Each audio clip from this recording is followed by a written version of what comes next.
All right, guys, back on Southeastern 16 with Max Barr previewing the other games on Saturday in SEC basketball. We're not saying these are just other games. We're just putting them all in one video, Max, because this is the best Saturday slate of the season for my money here. We've already previewed Auburn at Kentucky, Alabama at Tennessee, Texas A&M at Florida in other videos. 3 top 17 matchups in SEC play. So check those out if you're a fan of any of those teams. All right, we're going to get to the other games here. And let's jump into Arkansas at South Carolina.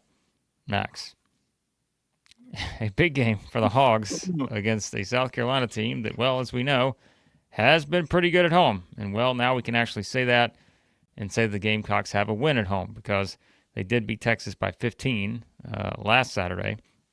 Came back, lost by 30 at Missouri. So not probably the response you wanted, but back in the friendly confines, South Carolina has, I'm just going to keep reading the scores. It works out pretty well. 15-point win over Texas. 4-point home loss to Ole Miss. 4-point home loss to Texas A&M. 5-point home loss to Mississippi State in overtime. 1-point home loss to Florida. 3-point home loss to Auburn. Those are the last. Of course, they lost their first SEC home game to Alabama by 20, but since then, South Carolina has been right there, a possession away from winning every game at home. They've only been able to secure one of those. And, of course, we know where the Hogs stand. Max, 2 in a row, 2 big victories. They're on the right side of the bubble right now. Would be in the NCAA tournament if it started today. And now you have a big road matchup here, likely without a Adu Thero once again. Blake, are you trying to tell me that we have got a team playing some of their best basketball, coming off of 2 straight home wins, one of those being an OT thriller, going on the road, where you'll probably be a short public favorite, playing a team that hasn't lost at home by more than 6 in over 2 months? Is that what you're trying to tell me? Oh, boy.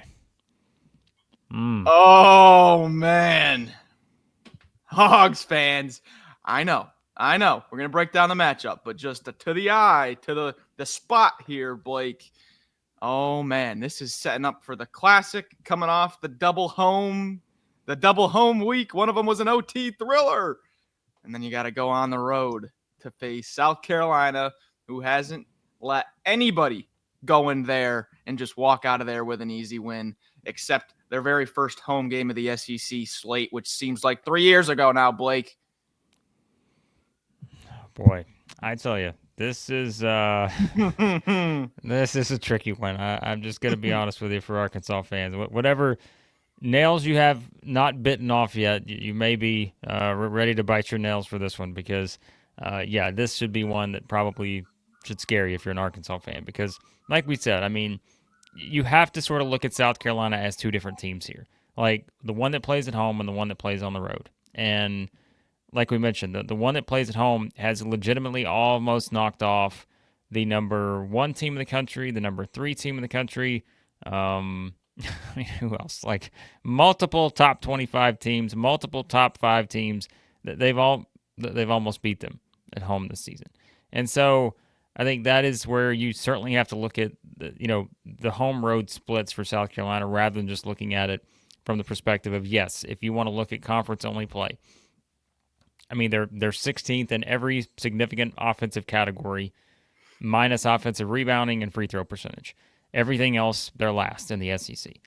Defensively, you look at it, they're last in 3-point percentage, 13th in 2-point percentage defense, 15th in defensive efficiency, 15th in effective field goal percentage defense, 13th in forcing turnovers.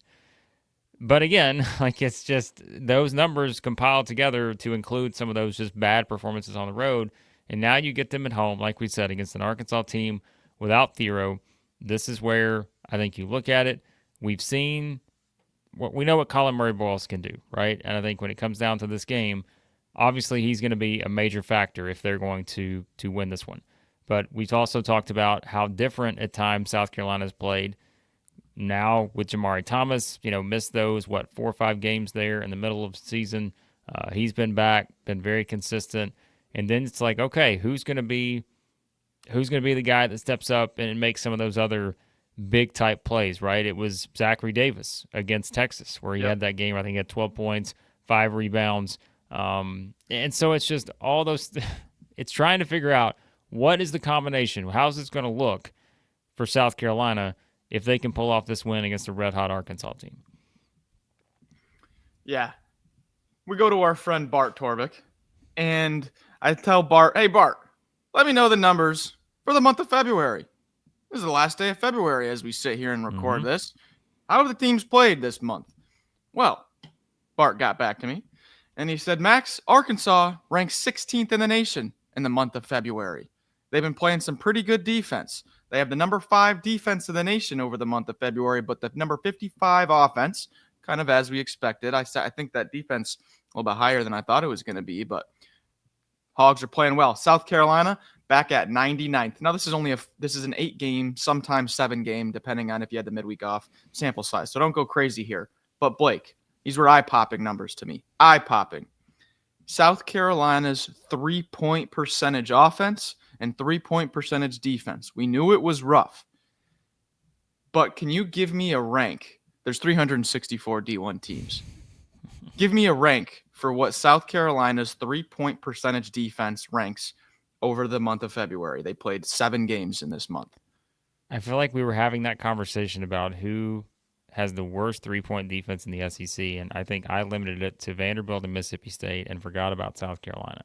So it's got to be brutal, right? Yeah. Throw out a number. 359. 363. Wow. They are second to last. They are allowing 46.1% from 3 in the last 7 games. Offensively, they rank 343rd. They are shooting 28.1%. I don't know the other teams at the bottom. I'm going to go out on a limb. That might be the worst 3-point offense and defense splits over the month of February in the entire nation. Wow. Good thing for South Carolina. Yep. Arkansas doesn't shoot a lot. I was about to say, the good news for South Carolina is that, yes, I know Arkansas is coming off of a 9 of 17 performance against Texas from 3, but Arkansas does not shoot a lot of threes, and when they do, it doesn't seem to go that well. We talked about early in the season. I mean, they were shooting, what was it, just a putrid, probably 21% or something early in SEC play from 3.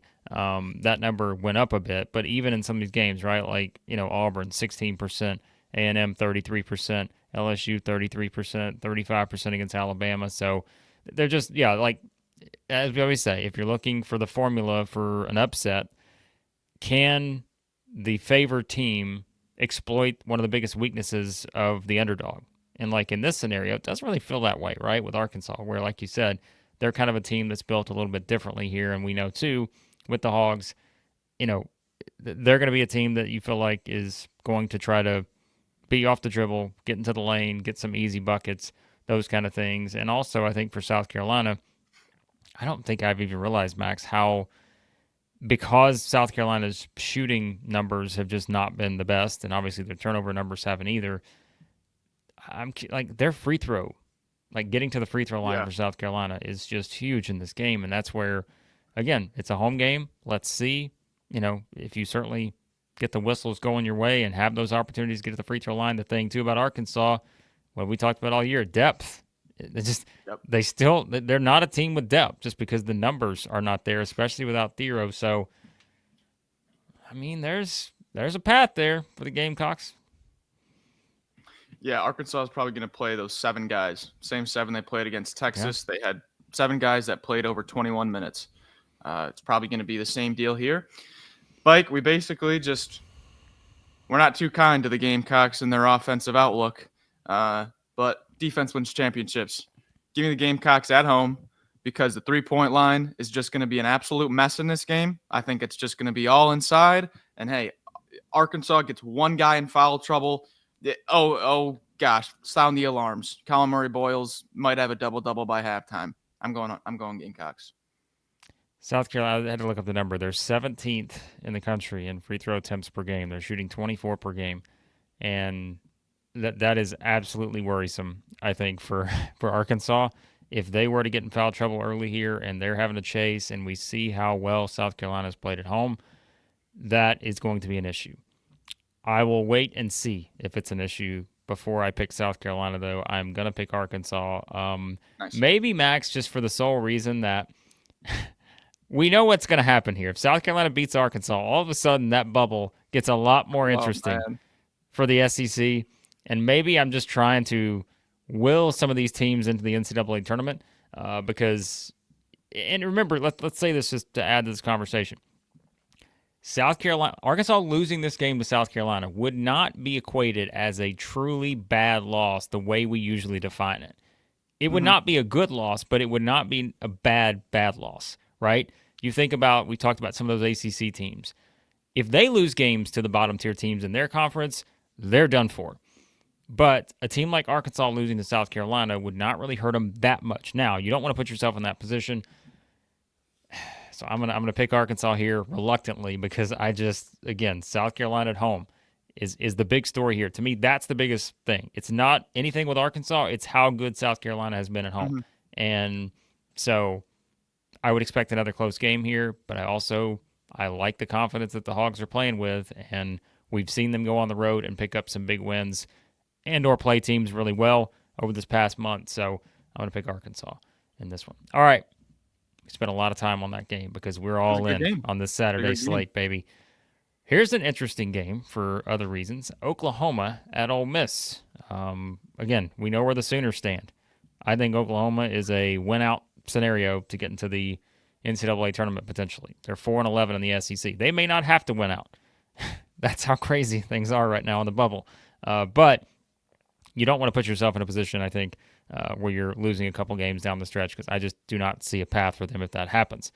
Meanwhile, Ole Miss has not been playing their best basketball, as we've stated. They've lost 3 in a row, coming off a 30-point loss at Auburn. Now, I know you can say, well, it's Auburn, but it's a little more than that with Ole Miss right now. I think it's just they're not playing well, and I think that is probably your biggest concern if you're an Ole Miss fan because also, hey, you've got this game against Oklahoma. You're going to be favored. Then you host Tennessee and go to Florida next week in the regular season finale. So that's not a strong finish for a team that Max, there was a time there we're looking at Ole Miss as a 5 seed or something like that. Yep. Hey, they were to drop this game, and then you're probably the underdog in the next two. I mean, you're all of a sudden talking about maybe being in that 8-9 game for a team that we were hyping up as, hey, we got them in the Elite Eight a month ago. We're like, all right, this is the kind of team that's going to get there. You would definitely want a big bounce back performance here, I think, coming back home in this sort of spot to feel confident about Ole Miss's prospects heading into the NCAA tournament. It's been tough over the past 2-ish weeks to really feel good about Ole Miss, picking them in a game. I feel great about them in this spot. I think just because to what you illustrated with the spot and what is the final 2 games on the schedule. Also, Oklahoma coming off of heartbreak, going on the road. And the matchup, I really think it sits up well for Ole Miss. Ole Miss dead last in the SEC in rebounding margin. Guess who's second to last? Oklahoma. Yeah. So there it's a team that's not going to crush the glass against Ole Miss. It's a category in a preview you can usually just say, okay, Ole Miss is going to lose the rebounding battle here. How are we going to make up the possessions? Usually it's with turnovers and stuff like that. Well, Oklahoma, Jeremy Fears has been much better the past 2 games. He's really upped his level. And you can see it if you watch the games. Watch the Oklahoma games lately. Fears, past 2 games, he's been incredible. But this is an Oklahoma defense, an Ole Miss defense that's 3rd in the SEC in turnover rate and playing at home. I just think those 2 things combined, Blake, the way that Oklahoma's not really set up to crush the glass on Ole Miss and having Ole Miss probably being set up to win this turnover battle, I just like how that sets up. Well, Jeremiah Fears is going to have a big game because here's why. Because we talk about South Carolina's road woes. I mean, I'm just going to list you off the scores for Oklahoma in road games this season. I was about to say, in conference play, they didn't play a road game outside of conference play. Those were neutral court games, which, give them credit, they won, but true road games.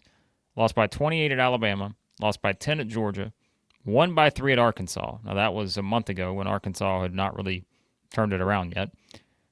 Lost by 7 at Texas A&M, lost by 28 at Auburn, lost by 24 at Missouri, lost by 22 at Florida.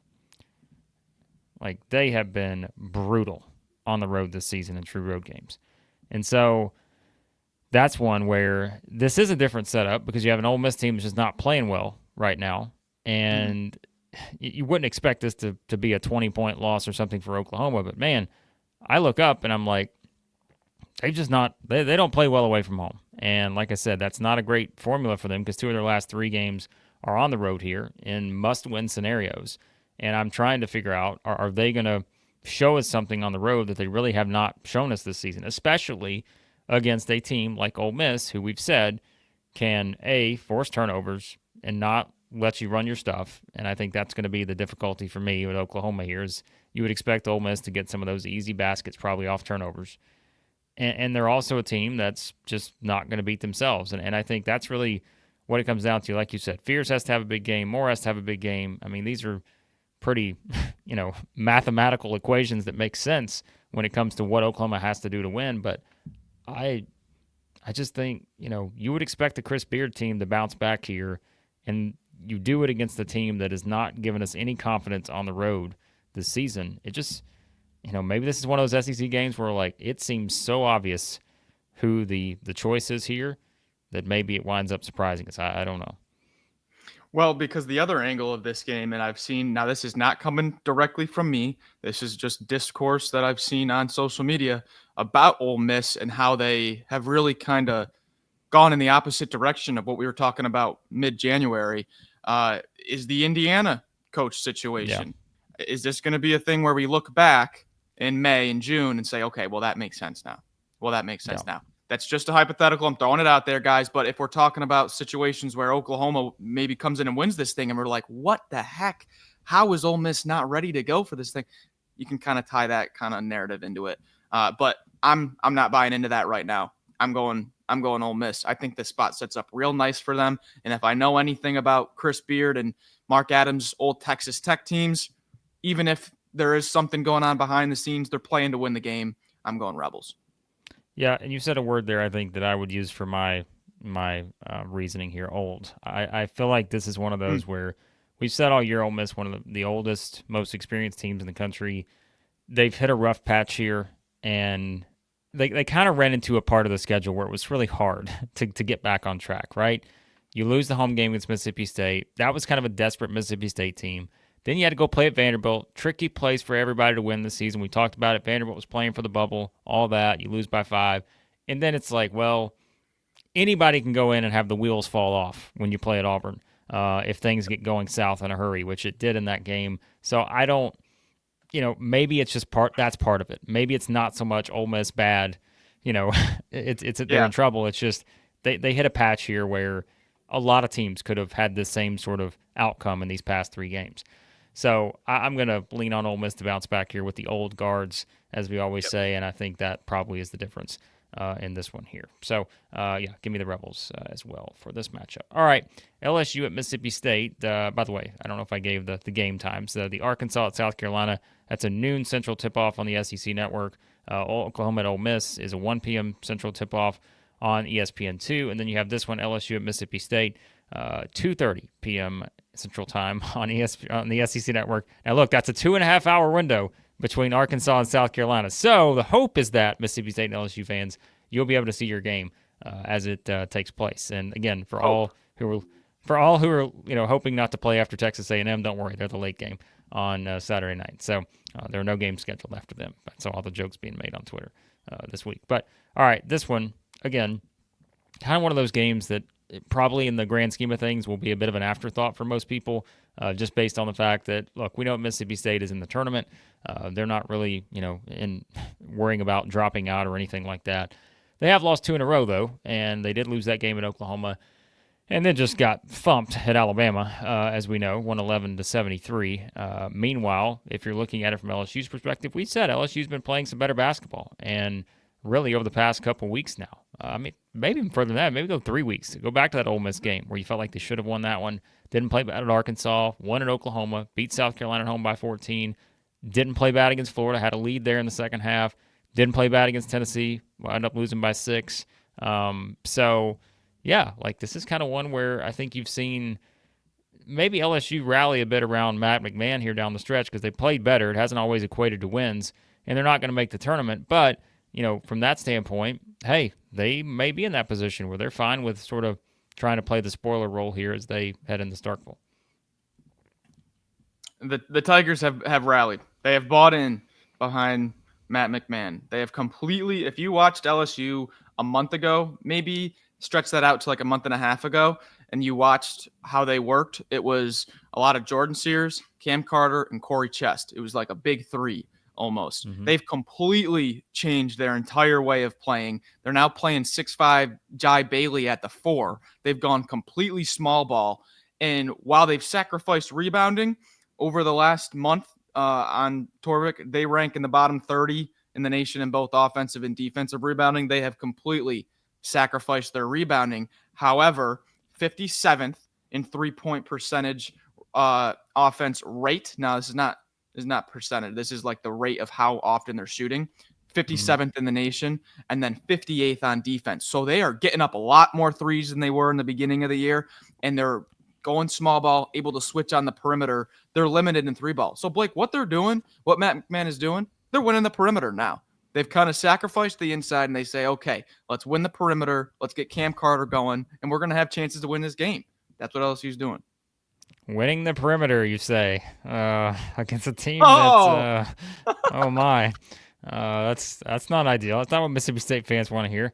But yeah, I mean, look, we've talked about that with Mississippi State. We brought up many times the percentages, and of course, coming off of just I don't even know how to describe it. The game against Alabama, where Alabama goes 22 of 45 from three. I don't think LSU is going to go 22 of 45 from three here, but No. like you said, though, I think this is a game. If we say, all right, LSU pulled the upset, it's those three words you just mentioned. Winning the perimeter is probably going to be the scenario where that plays out, and not necessarily just from a shooting standpoint, but maybe just how they approach it game plan wise. So, yeah, I think too. It's like, I feel like we've seen LSU, and it kind of ties into your point, like that they've been stingy when it comes to like the defensive numbers and those kind of things. And so that's one where if you catch a Mississippi State team that, let's call it what it is, at times, the shooting numbers can be a little bit to be desired.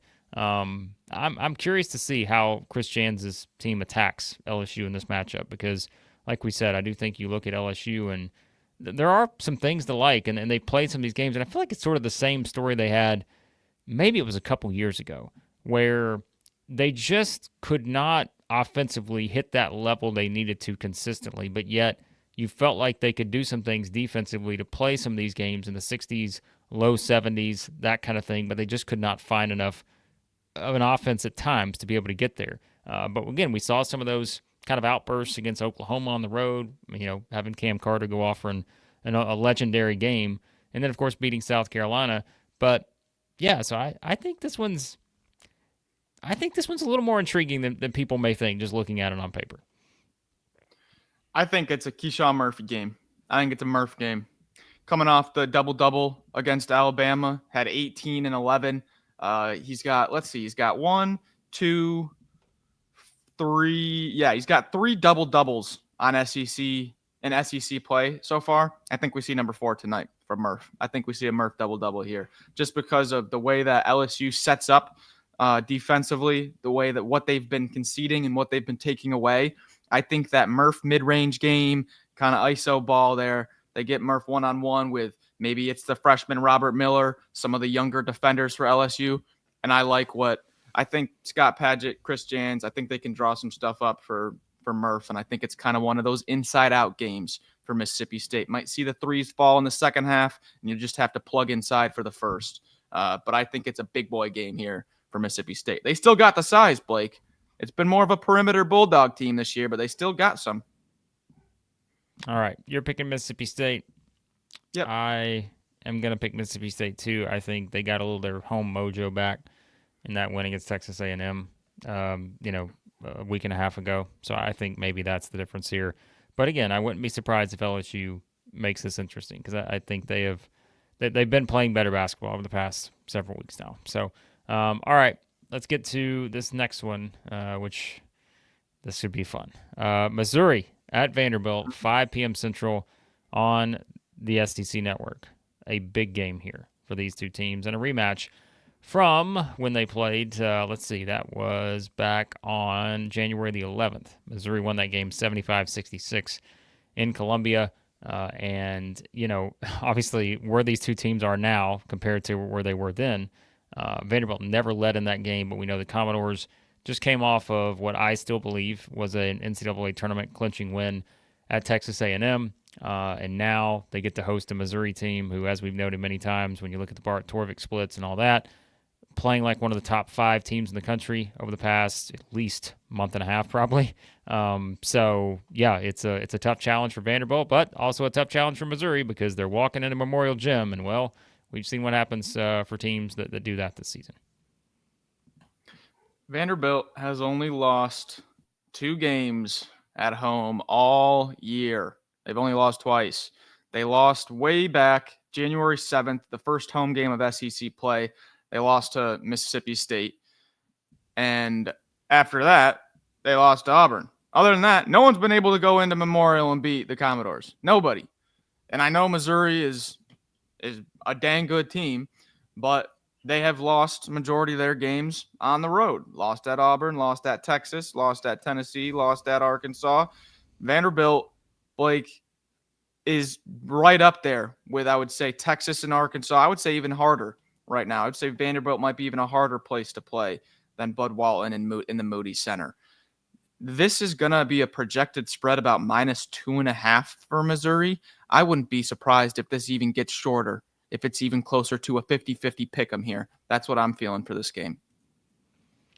Yeah, I think it really is. Again, it's Vanderbilt just again being that good at home. And like you said, if you want to look at a couple things for Missouri, sure, like they had that game at Texas that sort of stands out, although that has really sort of been the outlier for them, it feels like this season, based on the offensive output, right? Only scored 53 points in that game. That is, again, just not the norm for a top 5 offensive team. And now you see them, again, go into this matchup. And if we do go back to the last one, again, both teams are a little bit different since that last matchup. Vanderbilt did not shoot the ball very well, shot 38% from 2 in that game. Did shoot 44% from 3, but only made 8 of them in that matchup. If you look at kind of some of the other numbers, kind of as you would expect, Missouri was able to force some turnovers. But guess what? Vanderbilt was able to force some turnovers too against, and these two teams we've said do a pretty good job at taking care of the ball. They both had 14 turnovers in this game. So that's something probably that you look at. I feel like we say sometimes, Max, like that magic number of free throw attempts for a team like Missouri, maybe 25. They got there 25 times last time, went 17 to 25, went 10 to 24 from 3. This was a big Mark Mitchell game, I feel like, last time around. Mm-hmm. And that's where I feel like it's the same sort of setup here, right? We talked about Jalen Carey and his sort of contributions to this Vanderbilt team. He played 18 minutes in the last meeting, only scored 3 points, grabbed a couple rebounds. So it wasn't really much of a factor in that last game. But we know that in some of these games for Vanderbilt, he has kind of been one of the difference makers when it comes to the role he has to play out there. And also, too, Tyler Nickel in the last game scores 3 points, made 1 3. Well, we just saw him come off of a huge performance against Texas A&M. Before that, he had 13 points against Ole Miss. So I think it's those kind of things, right? It's just, and we say this about both of these teams, one game it may be whoever's stepping up for Missouri. Take your pick of the however many guys. And then Vanderbilt, it's kind of the same thing where, hey, this may be a Tyler Nickel game. This may be somebody else's game, right? And so that's why I think this is it's such a fun matchup, because both these teams have proven that they've, beyond just what are identified maybe as their star players, they've got so many other guys who can step up and sort of just completely change the game. And that's why, again, both are trending in the right direction here down the stretch. Yeah, because if you want to go with the angle of, all right, well, Vanderbilt ranks dead last in the SEC in free throw rate. Missouri ranks first in the SEC in free throw rate. So, okay, Missouri's going to win the free throw battle. All right, Vandy's going to be in some foul trouble. Oh, no. Well, Vanderbilt just went to College Station, was in foul trouble the entire game, and they were able to get good minutes out of J.Q. Roberts and other guys that step up. So even if you want to pull on the, okay, well, Vanderbilt's probably going to be in some foul trouble, Missouri's going to find their way to the line some way or another, that's going to be an angle in this game. I'm not really putting too much weight into that, because Vandy has shown we can kind of soak that blow if that does come with JQ Roberts, or rotate McLaughlin and Carey. And I mean, Mark Byington knows what his team has to offer, and he's gonna rotate those minutes so he doesn't screw the team late. I'm not really buying into the whole Vanderbilt might be in foul trouble and that's going to really negatively impact him here. We just saw that with them on the road, and they overcame that just fine. Yeah, I think that's where Vanderbilt is one of those teams, and I think when you tie it into, like you said, this game could eventually move closer to a pick'em or something like that. It has become so easy to sort of look at them and just be like, hey, I know they may still be considered on the bubble, but man, when you talk about a team that just executes game in and game out. Now I know like that Kentucky game on the road. All right, it got a little out of hand. The Oklahoma game in the second half, we talked about that, right? But they do such a good job of executing and making you sort of play, I think, the way that they want to play. But you know what? I say that. Missouri's the same thing. Like, yes. Missouri does the same thing in terms of they force you into so many situations where it's like, all right, how do we stop this team? And then, oh yeah, they're pressuring us here, they're forcing the turnovers, and they're disrupting things the way that we want to do them. So, well, I don't know, Max. Let's get to picks because like I this is one where I'm just like, this to me, I know the other three games based on the rankings are going to get all the attention this weekend, but if you're not watching this game, like this is going to be, I think, highly entertaining, worth the price of admission here because this is such a fun matchup between two teams like this who you sort of feel like this season, they both sort of, I don't want to say defied the odds, but people were down on both of these coming into the season, right? Because of Vanderbilt, the stretch they've had over the past however many years where not made the tournament, programs kind of not been in a great spot. Missouri, we all know what happened last year. But now these have been sort of the talk of the SEC this year, beyond just the overall strength of the league. These are the two sort of turnaround teams, and now they're here playing late in the season with, like I said, both, I think, in great spots to win multiple games in an NCAA tournament setting just based on how they execute the way they play. Yeah, when Missouri has slipped up, a lot of the times I feel like we're saying, okay, well, this guy didn't show up, and okay, it's just kind of fluky. Like with Arkansas, Caleb Grill goes 2 of 12 from 3, and we're like, okay, they had a lot of shots they could have made that they normally make, they didn't make them today, that kind of thing. Vanderbilt giving up about 40% from 3 over the month of February.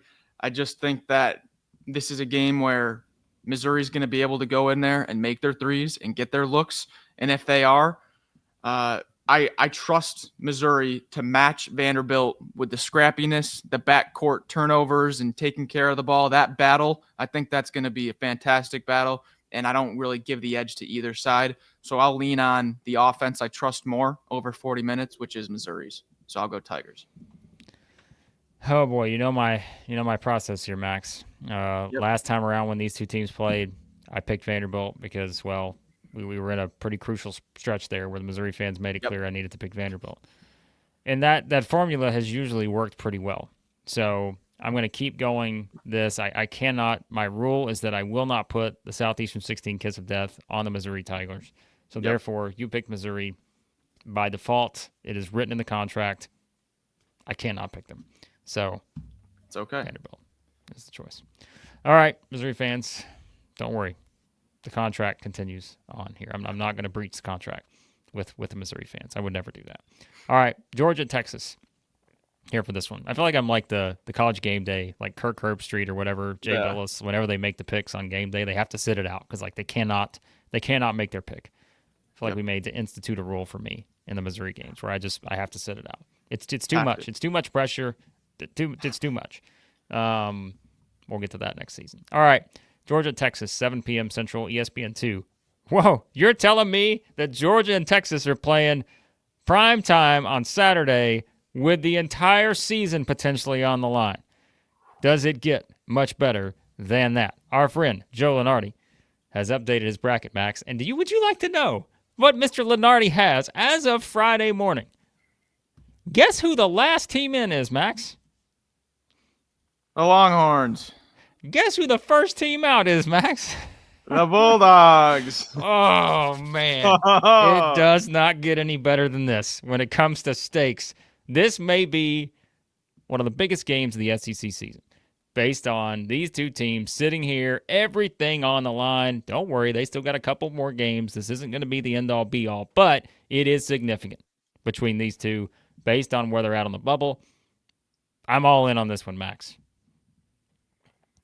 And there's really no spot here, spot there. I mean, I know Georgia's coming off the big win, but both teams have only won 2 games in February. Both teams are equally as desperate. Both teams have the season on the line.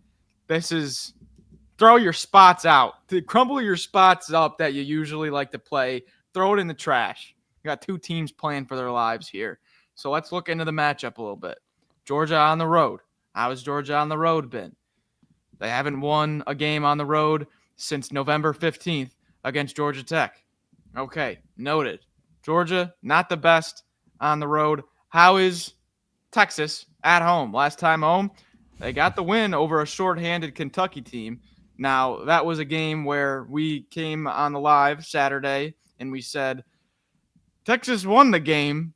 Not sure if I feel better about Texas leaving that game, though. They got the win, but it wasn't looking too pretty. Before that, 23-point loss at home to Alabama. Before that, 8-point loss to Arkansas. Blake, we got a team in Georgia that's really struggling on the road. We got a team in Texas that really hasn't done a great job protecting home court. Something's got to give. Well, yeah, that could be something that you might want to certainly look at when you make your picks for this one. But, I mean, look, this is pretty simple. Like, these 2 freshmen, Trey Johnson and Asa Newell, have been just absolutely dynamic.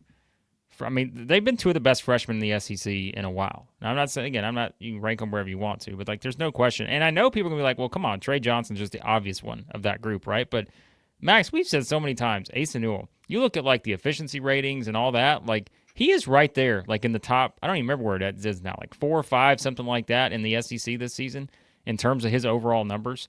And that's what I love about this matchup. I wish we would have got these 2 teams twice this season because just seeing these 2 guys and the way they have carried their teams through some of these stretches as freshmen in a league where, and you've said it many times, it's an older nature of college basketball.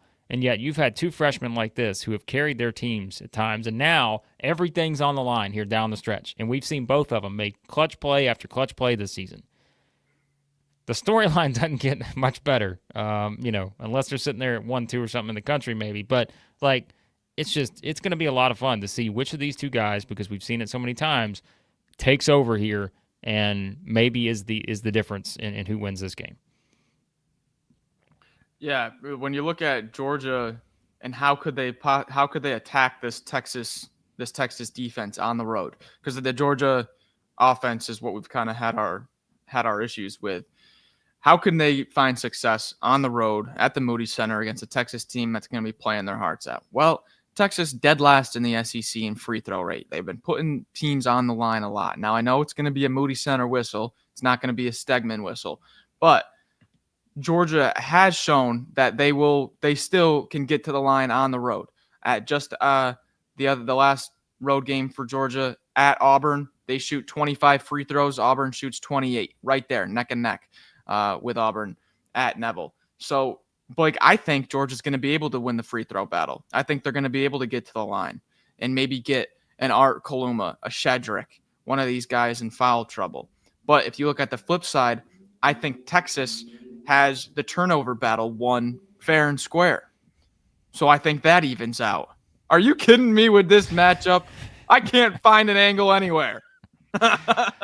Flip a coin. We're going to go to the trusty coin flip here. All right, Max, we're going to pull this up. I know people are just like, are you kidding me right now? No, we've used this before. We used this last year, and we decided we're not – this isn't going to decide our pick, but let's just say let's put it in the hands of the coin flip. All right? Yes. Max, we're going to do heads for the home team, Texas, tails for the road team, Georgia.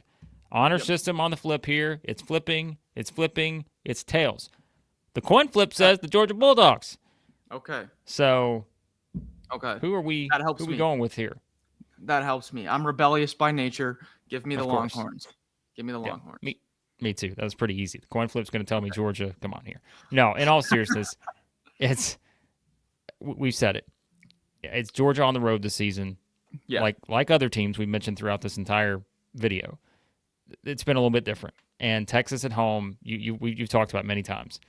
Like, for the most part, Texas has been a really good team at home, and it feels like Alabama's always the team where we're like, well, except for Alabama, because Alabama just comes in and does what they do. But yeah, I think that's probably the difference here. And I'll be honest, after watching Trey Johnson the other night, I know they lost that game, but I'm like, but I'd be surprised the guy goes for 40 again. Like, I mean, come on, like 39, maybe he's like, I got to go 40 this game. Maybe hard against a stingy Georgia defense, but I'm going to pick Texas, too. There's a home team at Georgia. Yeah? It's going to be great. I'm telling you, this is a game that don't discount the best Saturday slate of the season in SEC basketball. Yes. If you're not fired up for this one, I don't know what to tell you. It's March the 1st when these games are going to be played, and it's the best slate of the season. Go figure. What does that tell us about the SEC and the NCAA tournament? Oh, my. This might be a tough pill to swallow for some folks. It's tough for me, but Trey Johnson, Asa Newell, as fun as they are to watch, you might only get them for 4 more games. So you better tune in because you only get a few more. Well, Max just brought the mood down. I'll tell you what's not going to bring the mood down. That's bracket bids, because again, you're going to be watching these games on March the 1st, and that means it's time to take your college hoops experience to the next level with our friends at Bracket Bids. Enter into that free pick'em contest or start an auction draft league with your friends, family, or coworkers. Everyone starts with the same bidding dollars. Up to you to outwit and outbid your league mates to secure the teams you think will go the distance. Choose from multiple scoring models, including the upset bonuses to reward the bold picks. Track your teams with live in-game scoring and watch the standings shift in real time. The further your teams advance, the higher you climb in the standings. Go sign up now for league play. Use that promo code SE16 for 40% off. SE16, 40% off. Download the Bracket Bids app today or visit them at bracketbids.com. We appreciate you guys watching, as always. A fun Saturday slate in SEC basketball, and we'll have you covered with reaction shows throughout the day and evening. So turn on those notifications so you know we're going live, and we'll have you covered at Southeastern 16. Thanks, as always, for watching. We'll talk to you soon, Southeastern 16.